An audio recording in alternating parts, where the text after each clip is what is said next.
All right, it's the middle of August. I am sick of summer at this point, so today we are talking about sleds.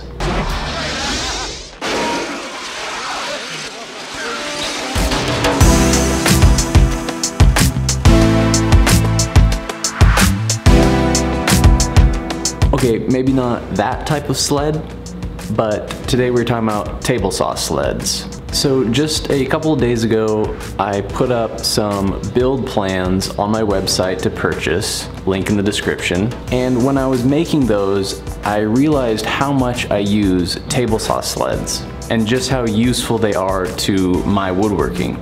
But I also realized I haven't really gone into much detail about these in the past. And if you've watched some of my other videos, you might have noticed that I don't have a miter saw.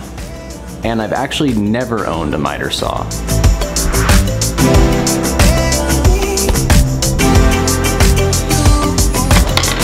I'm also not much of a fan of these either. They just never really feel that accurate, and they're kind of more of a pain than anything else. There are also just situations where I need to cut something that can't really be cut on a miter saw or with the miter gauge.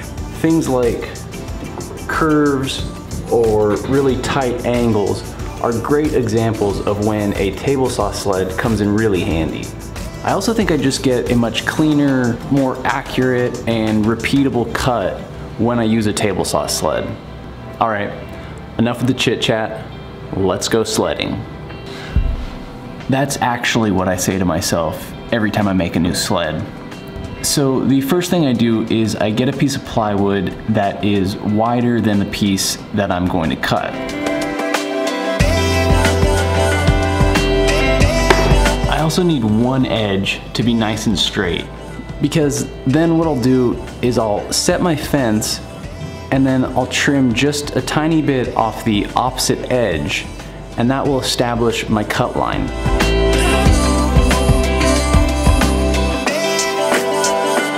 Once I've done this, I either just leave my fence where it is, or I can make note of where it is, and then if I need to make other cuts, I can always come back and reset the fence so it's set up exactly for this sled. So now that I've established my cut line, I can grab my template and a couple pieces of plywood, and I line up my template to that cut edge, and then I screw in a piece of plywood to act as a fence. Now at this point, I'm ready to make a cut if I was only doing one piece, or if I was doing a bunch of pieces that didn't need to be the same exact length. But since that isn't often the case, and many times we need to make repeatable cuts at the same length, all I'll do is screw in one more little scrap of plywood to act as a stop block, and we're good to go.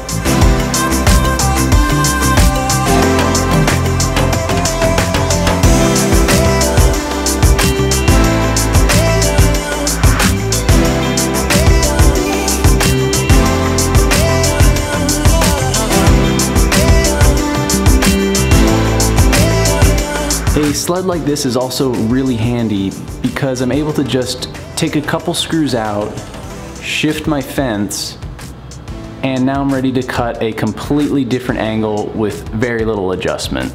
The other great thing is that there are a ton of applications for this technique. I use sleds if I'm going to cut curved pieces, or if I'm cutting something like tapers or tricky bevel cuts.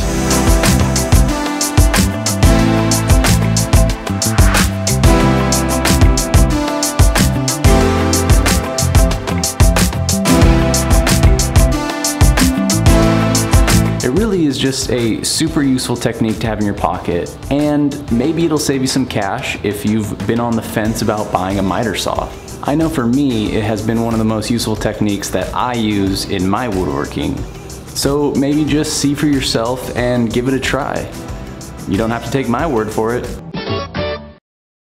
Alright, that's all I have for today.